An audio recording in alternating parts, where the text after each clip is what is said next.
Hello everyone, welcome back to গল্প কথা। আজকের এপিসোডে যে ঘটনা আছে, ঘটনাগুলি কিন্তু বেশ ভয়ের।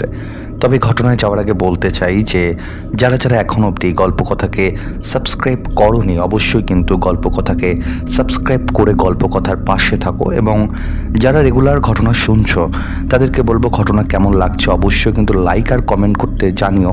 কারণ এখন এই মুহূর্তে আমাদের গল্প কথা পরিবারের যে ভিডিও রিচ সেটা অনেকটাই ডাউন হয়ে গেছে এবং অনেকের কাছে ঘটনা পৌঁছাচ্ছে না। তাই আমি রিকোয়েস্ট করব, যারা ঘটনা শুনছো শেয়ার করতে ভুলো না, লাইক করতে ভুলো না এবং কমেন্ট করে জানিয়ে দাও তোমাদের ঘটনা কেমন লাগছে। আজকের যে প্রথম ঘটনাটি আছে সুন্দরবনের ঘটনা, এবং ঘটনাটি আমাকে যেভাবে লিখে পাঠিয়েছে আমি ঘটনাটি ঠিক সেভাবেই পড়ছি। ঘটনাটি লিখেছে অনিন্দ মণ্ডল। তিনি ঘটনাটি যেভাবে লিখেছে আমি ঠিক সেভাবেই বলছি।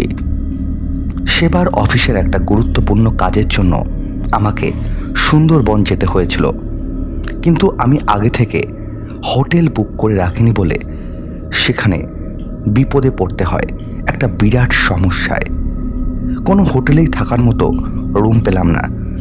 যদিও একটি ট্যুরিস্ট মৌসুম পেলাম, কিন্তু সামনেই ঈদ, তাই কোনো হোটেলেই আর রুম পাওয়া গেল না। অবশেষে বহু কষ্টে একটা হোটেল আমি খুঁজে পাই। হোটেলের ম্যানেজারকে অনেকবার বলার পরেও রাজি হয় না। তখন আমার নিজের নিবুদ্ধিতার জন্য মনে মনে নিজেকে অনেক তিরস্কার করতে লাগলাম। অবশেষে ম্যানেজার রাজি হয়, কিন্তু এই হোটেলে থাকার মতো জায়গা দিতে রাজি হন না। ম্যানেজার বলেন, শুনুন, সামনে ঈদ, তাই এই সময়টা আগে থেকে হোটেল রুম বুক করে রাখতে হয়, নাহলে কি হবে তা তো বুঝতেই পারছেন। তবে আপনি এত করে যখন বলছেন সেক্ষেত্রে আমি আপনাকে একটা হোটেল রুম দিতে পারি, কিন্তু সেখানে কি আপনি থাকতে চাইবেন? আমি লোকটাকে সোজাসুজি জানিয়ে দিলাম আমার কোনো অসুবিধা হবে না। ম্যানেজার এবার আর চোখে আমার দিকে তাকিয়ে বললেন, সাবধানে থাকবেন। শুনেছি জায়গাটা মোটেও সুবিধার নয়, কিন্তু যেহেতু আপনি এত করে বলছেন সেহেতু আপনার জন্যই ভালো কোনো হোটেলের ব্যবস্থা করতে পারছি না। আমিও তবু বললাম, কোনো ব্যাপার না, আপনি ওখানেই আমার জন্য রুমের ব্যবস্থা করেন। এরপর ম্যানেজার কাকে যেন ফোন করলো। ফোনে কথা বলার পর ম্যানেজার বললেন, হ্যাঁ, আপনার জন্য হোটেল রুমের ব্যবস্থা হয়ে গেছে। এখান থেকে কিছুটা দূরে গেলেই ওই হোটেলটা পেয়ে যাবেন, হেঁটেই যেতে পারবেন, কোনো অসুবিধা নেই। যাই হোক, ম্যানেজার সাহেবের কাছ থেকে ওই হোটেলের ঠিকানাটা নিয়ে আমি ওই হোটেল থেকে বের হয়ে গেলাম। যাবার আগে ম্যানেজার সাহেব আমাকে তার ফোন নাম্বার দিলেন। ম্যানেজার সাহেবের কথা মতো ওই হোটেলটা এখান থেকে খুব বেশি দূরে নয়, তাই হেঁটে যাওয়াই সিদ্ধান্ত নিলাম। অবশেষে মিনিট খানেক হাঁটার পর ম্যানেজার সাহেবের কথা মতো সেই হোটেলের সামনে এসে দাঁড়ালাম। হোটেলটার দিকে একটু চোখ বুলিয়ে নিলাম, ধরে নিলাম এটাই সেই হোটেল, যেহেতু আশপাশে আর কোনো হোটেল নেই। অবশ্য থাকার কথাও নয়, এরকম নির্জন জঙ্গলে, এরকম নির্জন ঘেরা জায়গায় কারাই বা হোটেল বানাবে? যারাই মূলত একটু নিরিবিলিতে থাকতে পছন্দ করে তাদের জন্য এই জায়গাটা বেস্ট। সে যাই হোক, কোনো কিছু না ভেবে আমি হোটেলের ভেতরে ঢুকলাম। হোটেলটা যে খুব বেশি বড় এমনটা নয়, খুব জোর 5-6 তলা। হোটেলটা দেখে মনে হয় হোটেলটা বেশ পুরনো ধাঁচের। আমি আর সময় নষ্ট না করে ওখানে রিসেপশনিস্টের সাথে কথা বললাম, তাকে সব ঘটনা বললাম। সব শোনার পর তিনি বললেন, ওহ, আপনি সে লোক যার কথা সোহাগ ভাই বলেছিল। একটা কথা বলতে ভুলে গেছি, এই ম্যানেজারের নাম ছিল সোহাগ। সেই যাই হোক, রিসেপশনিস্ট একটা লোকের হাতে রুমের একটা চাবি দিয়ে আর আমার রুমের নাম্বার বলে দেয়। সেই লোকটা আমার আগে আগে হাঁটতে লাগে আর আমি তার পেছন পেছন হাঁটতে থাকি।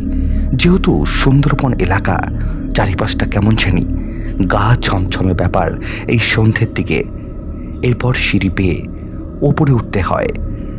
আর কিছুটা এগিয়ে সামনে গিয়ে একটা রুমের কাছে গিয়ে লোকটা থামে। এরপর চাবি দিয়ে সে রুমের দরজা খুলল।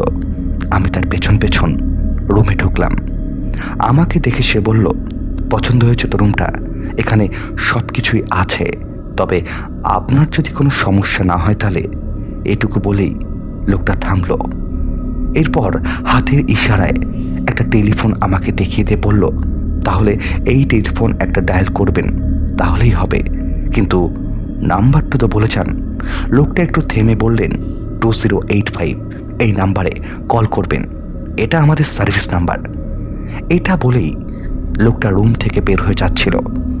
আবার কি মনে করে আমার কাছে আসলো, এসে বলল, আর বলছিলাম যে রাত 8টায় সাবধানে থাকবেন, রাত 9টার পর ঘর থেকে একদম বেরোবেন না, যেই ডাকুক কোনোভাবেই রাতের দরজা খুলবেন না, রাতের খাবার 8টার মধ্যে পেয়ে যাবেন, আর চারিপাশটা যেহেতু জঙ্গল এলাকা, বাঘ ভাল্লুক এগুলো থাকতে পারে, একটু সাবধানে থাকবেন।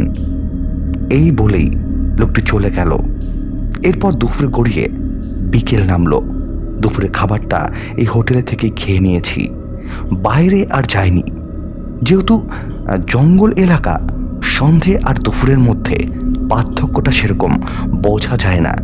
জঙ্গলের ভেতরে রোদের আলো সেরকম পৌঁছায় না। যেহেতু আগামীকাল থেকে আবার অফিস জয়েন করতে হবে, সেহেতু আজ বিকালটা বাইরে থেকে একটু ঘুরে আসার মনস্থির করলাম। এই হোটেল থেকে কিছুটা দূরেই কাপ্তাই হ্রদ। বহুদিনের শখ ছিল কাপ্তাই হ্রদ দেখার।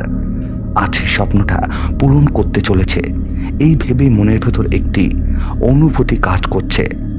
আর কখন ভাবনা চিন্তা না করে সেখানে যাব বলে ঠিক করলাম। কাপ্তাই হ্রদের কাছাকাছি আসতে দেখলাম বেশ কয়েকজন লোক দাঁড়িয়ে আছে। ওদেরকে সম্ভবত গাইড বলে। আমি তাদের দিকে এগিয়ে যেতে লাগলাম।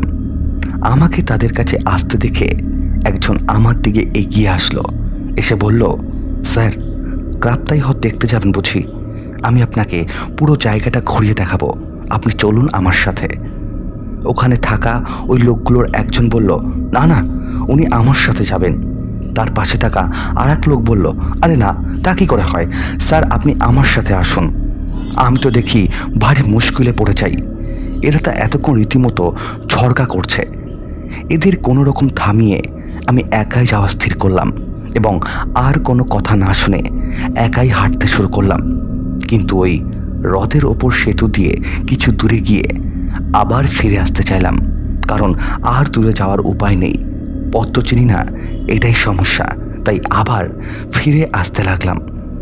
সেতুর ওপরে দাঁড়িয়ে নিজের কয়েকটা সেলফি তুললাম, আশপাশের জঙ্গলের কটা ছবি তুললাম, কিছু হরিণ ছিল তাদেরও কিছু ছবি তুললাম। প্রায় সন্ধ্যের আগে বাইরে ঘুরে বেড়ালাম। সন্ধ্যের পর হোটেলে ফিরলাম।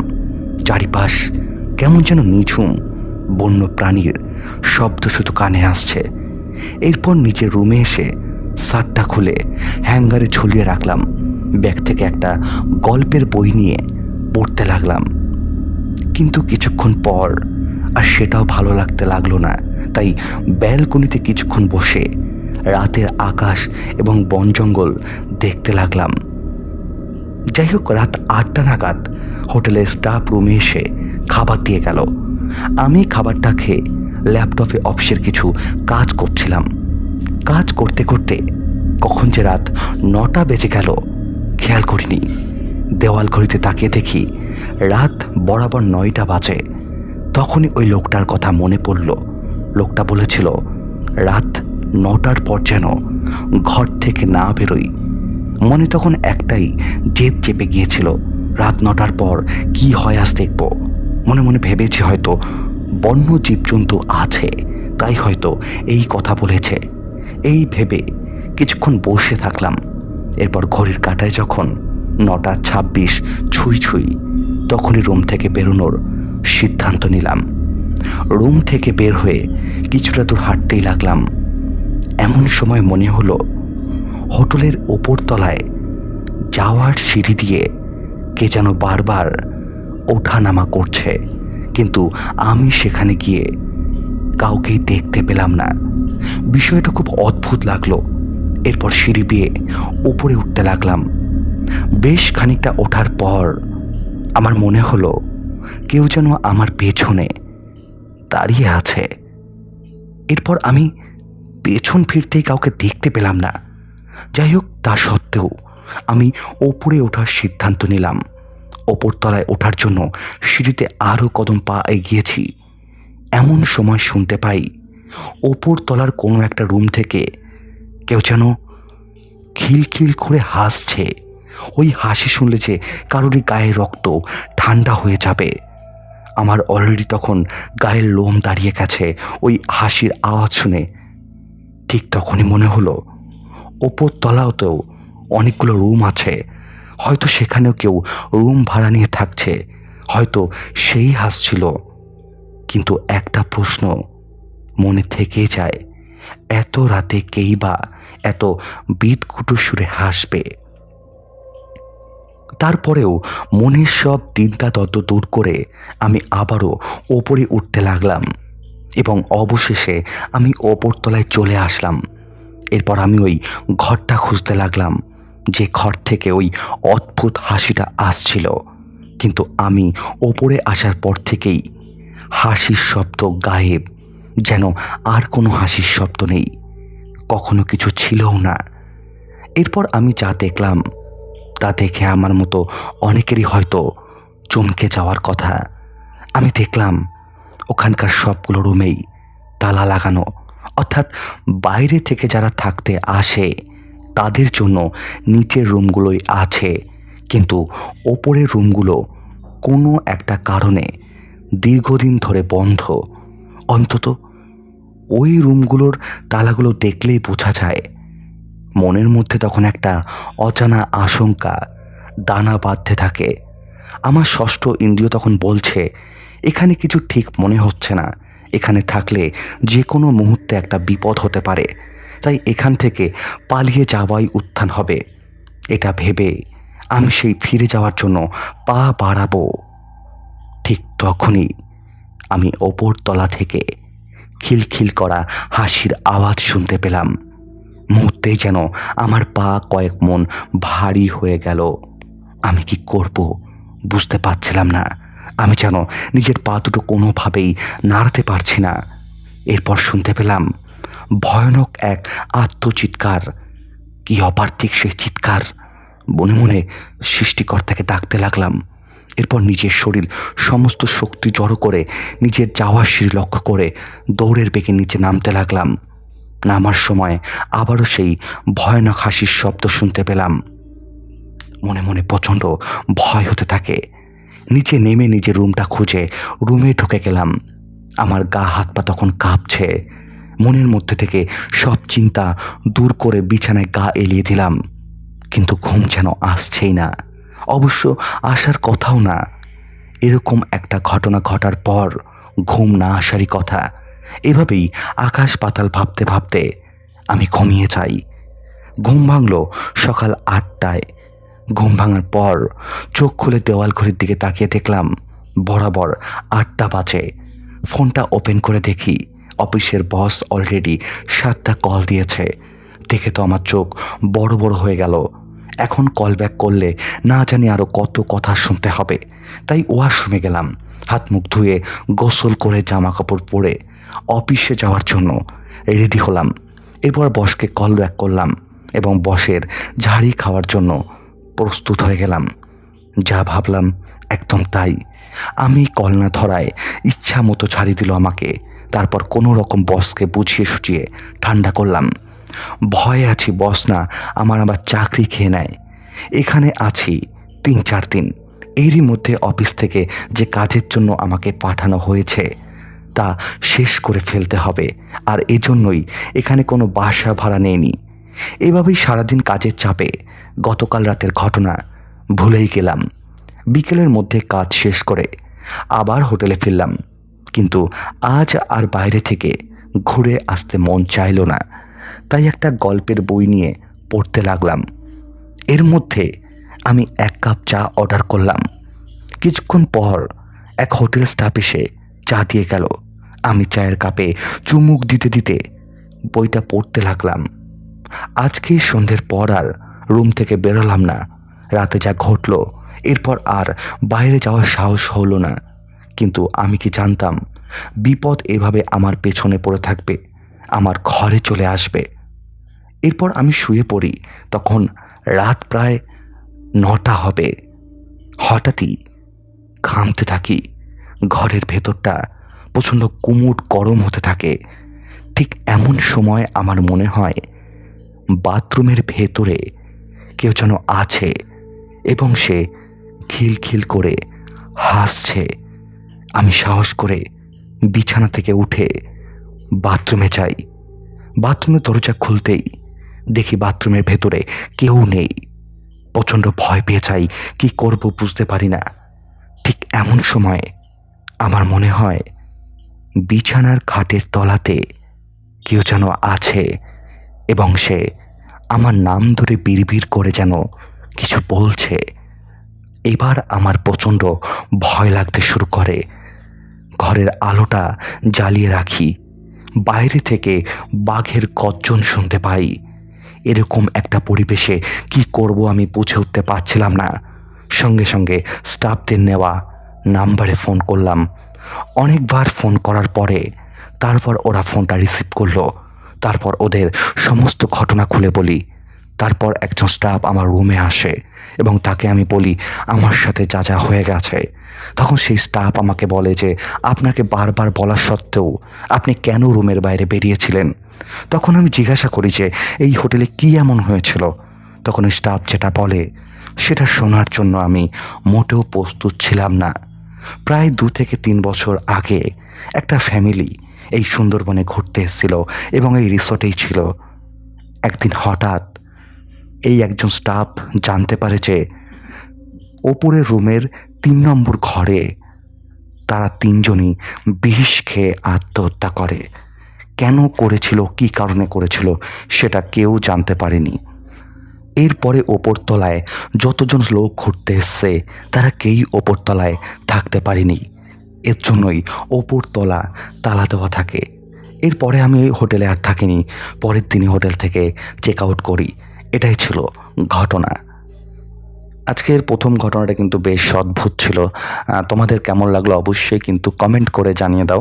এবং বলে রাখি, একটা ছোট্ট রিকোয়েস্ট করতে চাই তোমাদের। আমাদের গল্প কথা যে ঘটনাগুলো আমি পোস্ট করছি, প্রায় আজকে 316 নম্বর এপিসোড। আমাদের ঘটনা রিচ কিন্তু অনেকটাই কমে গেছে।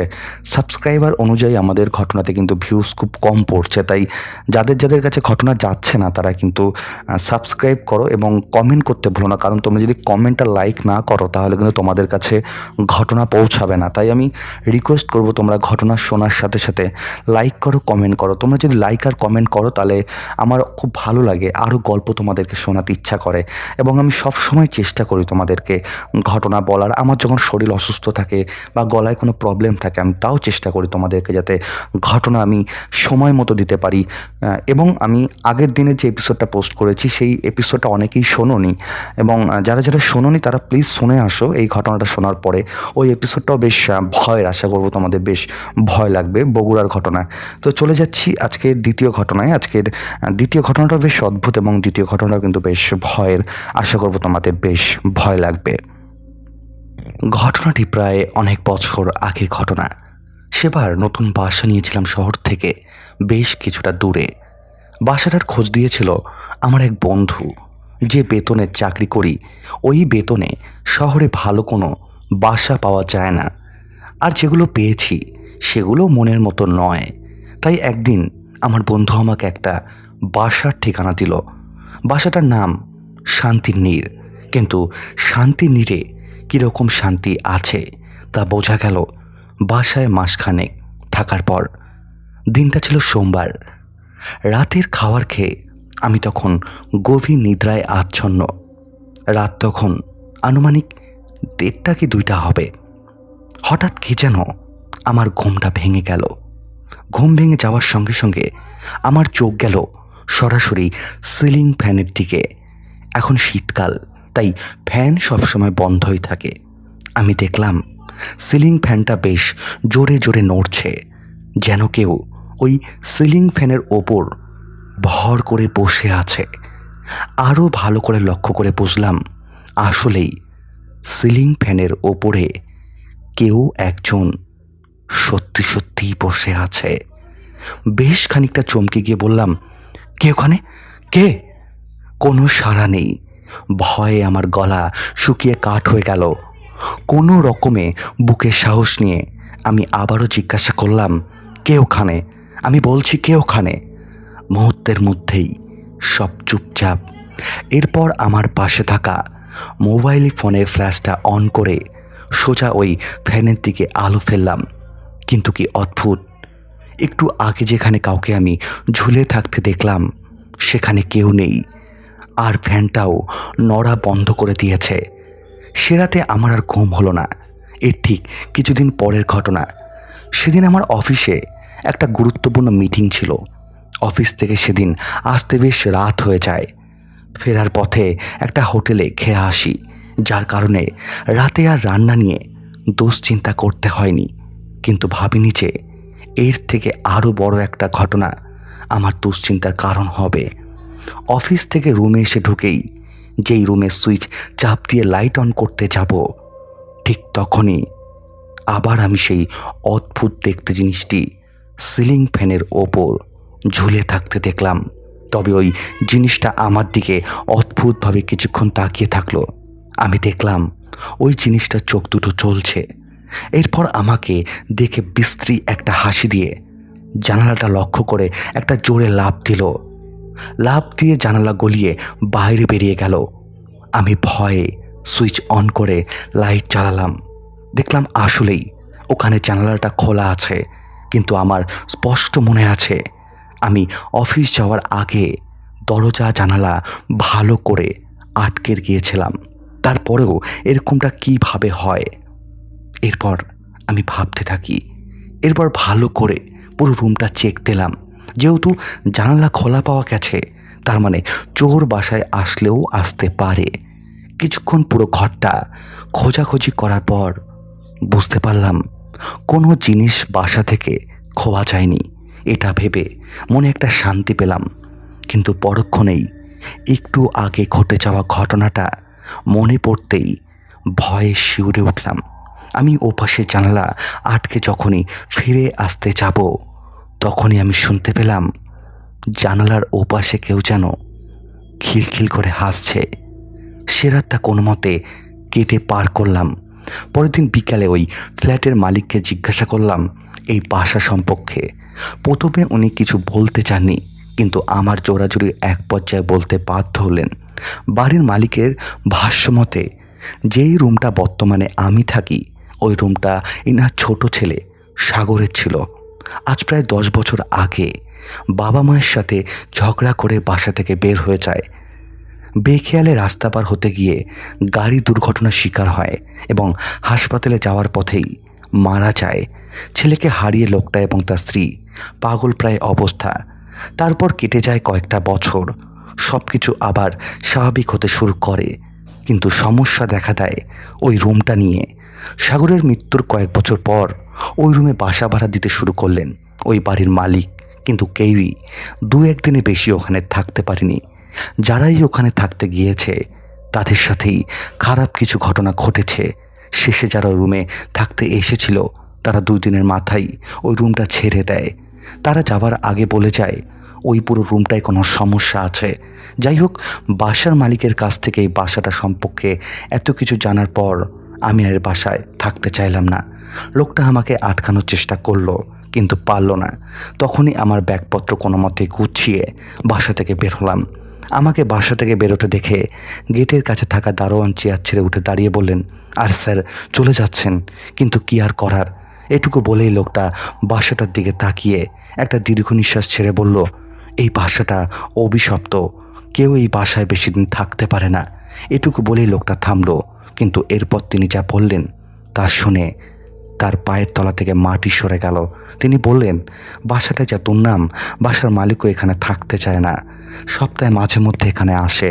আমি চমকে উঠলাম, বাসার মালিক বাসায় থাকতে চায় না মানে? তাহলে বাসায় যে থাকে সে কে? দারোয়ানটি এবার আমাকে বলল তার কথা বলছে সে জাফর খান সাহেব। ওনার সাথেই তো কথা বললাম সে কিছুক্ষণ আগে। আমার কথায় দারোয়ানটি এবার আমায় অপদাস্ত মতো দেখে বললেন, এইখানে যে লোকটি থাকতো তাকে খুন করা হয়েছে। তার মানে বাসার মালিক আমায় মিথ্যা বলেছিল। আমি এইসব শুনে আর ওখানে বেশিক্ষণ না থেকে আমি চলে আসি। এটাই ছিল ঘটনা। আজকের দুটি ঘটনাই কিন্তু বেশ অদ্ভুত ছিল। তোমাদের কেমন লাগলো অবশ্যই কিন্তু কমেন্ট করে পাঠিয়ে দাও। এবং তোমরা কিন্তু আমাকে ঘটনা পাঠাচ্ছ না, যার দরুন কিন্তু আমি ভালো ভালো ঘটনা তোমাদেরকে শোনাতে পারছি না। তাই রিকোয়েস্ট করব, তোমরা আমাকে ভালো ভালো ঘটনা আমাকে লিখে পাঠাও, তাহলে কিন্তু আমার পক্ষে সম্ভব তোমাদের ভালো ঘটনা শোনানো। তোমরা যদি আমাকে ঘটনা লিখে না পাঠাও, তাহলে আমি কি করে তোমাদের ভালো ভালো ঘটনা পড়ে শোনাবো? তাই আমি রিকোয়েস্ট করছি, তোমরা আমাকে বেশি বেশি করে ঘটনা লিখে পাঠাও। এবং বলে রাখি, গল্প কথা কিন্তু কোনো রকম কুসংস্কারকে প্রমোট করে না। আমরা ঘটনাগুলি শুধুমাত্র এন্টারটেনমেন্ট হিসেবে গ্রহণ করি। আশা করব গল্প কথা পরিবারের সদস্যরাও ঘটনাগুলিকে শুধুমাত্র এন্টারটেনমেন্ট হিসেবেই গ্রহণ করবে। অনেক ধন্যবাদ আজকের দুটি ঘটনা শোনার জন্য। দেখা হচ্ছে সামনের দিন ঠিক রাত 10টায়। তবে রিকোয়েস্ট করব, যারা শেষ অবধি ঘটনা শুনেছ, লাইক আর কমেন্ট